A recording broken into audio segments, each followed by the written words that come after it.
Bayangkan berenang di lautan asin jauh di bawah cangkang es bulan. Ada ventilasi geotermal di sekitarmu yang menyediakan energi bagi mikroba-mikroba kecil untuk bertahan hidup. Atau menjelajahi bulan yang diselimuti sungai metana dan etana, di mana kemungkinan ada kehidupan tersembunyi di dalam kawahnya. Intinya, kita mungkin tidak perlu meninggalkan tata surya untuk mencari tanda-tanda kehidupan di luar bumi. Bulan-bulan es bisa menulis ulang sejarah kosmik dengan lautan yang diapit oleh kerak es dan inti planet yang panas. Hal yang tidak terduga terjadi pada tahun 2005. Ketika mengunjungi Saturnus, wahana Cassini terbang menembus kabut air sangat tipis. Kabut air itu menyembur ke angkasa melalui celah-celah di permukaan Enceladus, salah satu bulan Saturnus yang diselimuti es. Dan air itu menyembur dengan kecepatan luar biasa, yakni 1290 km per jam. Cassini tidak dirancang untuk mengambil sampel air, tapi tetap saja para ilmuwan sangat senang bisa menjumpai temuan semacam itu. Mereka mengembangkan misi baru yang fokus pada bulan-bulan es di area terluar tata surya. Di planet tempat tinggal kita, air adalah sumber kehidupan yang kita kenal. Dan sekarang, setidaknya ada 6 bulan yang mungkin saja memiliki lautan air. 1 mengorbit Neptunus, 2 mengitari Saturnus, dan 3 mengelilingi Jupiter. Para ilmuwan mempelajari lingkungan ekstrim di planet kita untuk memahami dan memandu pencarian kehidupan di luar bumi. Ambillah contoh seperti ventilasi vulkanis di laut dalam dan danau beku di Antartika. Keduanya bisa memberitahu kita lebih banyak tentang kondisi seperti apa yang bisa menunjang kehidupan di planet lain. Misi-misi ini dipimpin oleh tim ahli dari berbagai institusi yang tergabung dalam Network for Ocean Worlds. Mereka berharap bisa menemukan kehidupan di luar bumi. Ayolah, kita butuh teman baru. Jadi, halo Europa. Bayangkan bulan beku dipenuhi pegunungan ganda yang melintang di permukaannya seperti bekas luka. Baru-baru ini para ilmuwan menemukan sesuatu yang menarik, yaitu kemungkinan adanya genangan air dangkal di Europa, tepat di bawah permukaan esnya. Pegunungan ini sangat mirip dengan yang ditemukan di lapisan es Greenland. Dan jika terbentuk dengan cara yang sama seperti di Greenland, kantong-kantong air bawah permukaan ini mungkin umum ditemukan di Europa, tersembunyi di bawah permukaannya yang membeku. Kolam-kolam tersebut terbentuk ketika air di bawah permukaan membekukan dan meretakkan permukaannya berulang-ulang, sehingga membentuk pegunungan kembar. Ini seperti saat menyimpan sekaleng soda di dalam freezer, yang kemudian meledak dengan mendorong permukaannya ke atas. Punggungan di Europa ini tingginya mencapai 300 meter, dan dipisahkan oleh lembah selebar 800 meter. Kamu pasti tahu aturannya, yaitu di mana ada air, di situ mungkin ada kehidupan. Senyawa yang diperlukan bagi kehidupan mungkin mengalir dari cangkang es ke lautan asin yang berada jauh di bawah permukaan.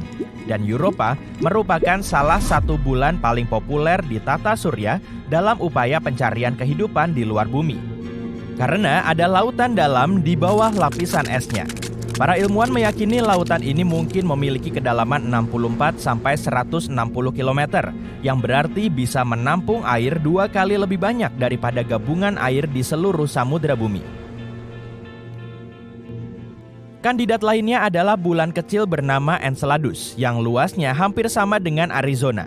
Meskipun ukurannya kecil, para ilmuwan menduga bisa ada kehidupan di sana, seperti halnya Europa. Alasannya, sekali lagi lautan air berwujud cair dan lapisan es tipis yang menutupinya. Pada tahun 2008, wahana antariksa NASA, Cassini-Huygens, mendeteksi gumpalan uap air asin yang keluar dari kutub selatan bulan ini. Para ilmuwan meneliti uap itu dan menemukan molekul organik seperti karbon, nitrogen, dan oksigen yang merupakan bahan penyusun kehidupan. Alih-alih memiliki lapisan es yang tebal seperti Europa, Enceladus mungkin memiliki lapisan es lebih tipis yang bercampur dengan kerak. Uap tersebut bergerak sangat cepat yang menunjukkan uapnya mungkin dihasilkan oleh lautan cair yang ada di kutub selatan bulan ini. Para ilmuwan percaya di Enceladus terdapat proses di mana uap air naik dari permukaan, lalu turun lagi dan berubah kembali menjadi cair. Dan proses ini sudah berlangsung selama ratusan ribu tahun. Pergerakan ini bisa membantu mendistribusikan molekul organik yang menurut para ilmuwan penting bagi kehidupan. Jadi ada kemungkinan makhluk hidup kecil merayap di suatu tempat di Enceladus. Bumi adalah tempat yang luar biasa dan ada banyak faktor yang membuatnya bersahabat dengan kehidupan yang kita kenal. Tapi, dalam mencari kehidupan di luar bumi, kita tidak bisa berasumsi semua tempat di tata surya harus punya semua faktor tersebut untuk bisa menemukan tanda-tanda kehidupan. Salah satu tempat yang paling menjanjikan adalah Ganymede, bulan terbesar di tata surya. Warnanya abu-abu dan dipenuhi kawah, dan sekilas terlihat membosankan. Tapi jangan biarkan penampilannya menipumu. Baru-baru ini kita menemukan ada uap air di atmosfernya. Dan ada yang lebih dari sekedar air. Di bumi kita punya banyak faktor menyenangkan dan berguna lain yang menjadikannya cocok bagi kehidupan. Kita punya medan magnet yang melindungi kita dari radiasi berbahaya. Dan bulan besar yang memicu pasang surut air laut untuk mencampur lautan. Kita juga punya lautan cair yang dalam dan daratan dengan berbagai ketinggian yang menciptakan berbagai lingkungan bagi kehidupan untuk berkembang. Ganymede juga memiliki beberapa faktor ini. Medan magnet ada, ditambah lagi Ganymede adalah bulan terbesar Jupiter. Jadi, gaya pasang surut juga ada di sana.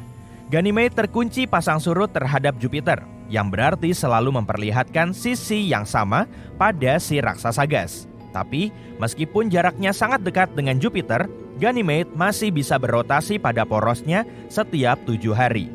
Medan magnet dan gaya pasang surut yang kuat merupakan faktor yang bisa bantu menciptakan dan mempertahankan lautan air berwujud cair jauh di bawah permukaan es bulan.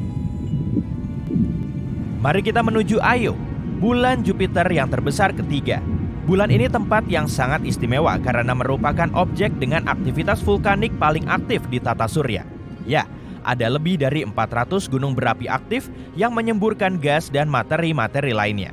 Hal ini bantu menciptakan atmosfer gas tipis yang sebagian besar terdiri dari sulfur dioksida dengan sedikit oksigen. Banyaknya gunung berapi juga membuat beberapa bagian di Io menjadi sangat panas, bahkan bisa mencapai 1650 derajat Celcius. Beberapa area lainnya sangatlah dingin, mencapai minus 130 derajat Celcius. Kehidupan hampir tidak bisa berkembang dalam kondisi ekstrim seperti itu. Ditambah lagi, Io tidak memiliki air atau bahan kimia organik, serta mengorbit di dalam cincin radiasi yang berbahaya. Tapi, para ilmuwan percaya mungkin ada kehidupan di Io pada masa lalu. Mungkin juga dalam bentuk lain yang belum kita ketahui saat ini. Kehidupan itu mungkin juga masih ada di sana, jauh di bawah permukaan Io.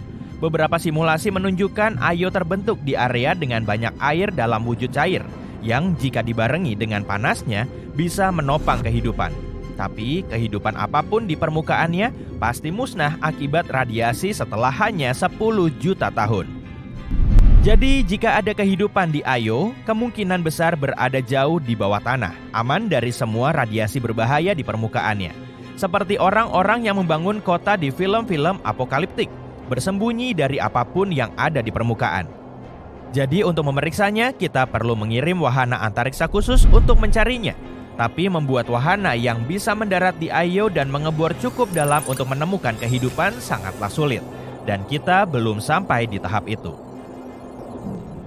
Mars adalah planet yang sudah banyak dipelajari oleh para ilmuwan. Mereka meyakini planet merah ini dulunya memiliki air berwujud cair dan danau air tawar di permukaannya. Itu jauh lebih baik daripada yang ada sekarang, yaitu hanya tudung es di kedua kutubnya. Tapi mungkin saja ada senyawa organik di keraknya. Saat ini Mars sangat dingin dan memiliki atmosfer yang tipis, tidak terlalu menjanjikan. Tapi sebagian ilmuwan menduga planet merah itu dulunya jauh lebih hangat dan ramah. Semoga saja semua robot penjelajah dan wahana itu bisa membawa kabar baik dan menemukan bukti-bukti kehidupan di Mars.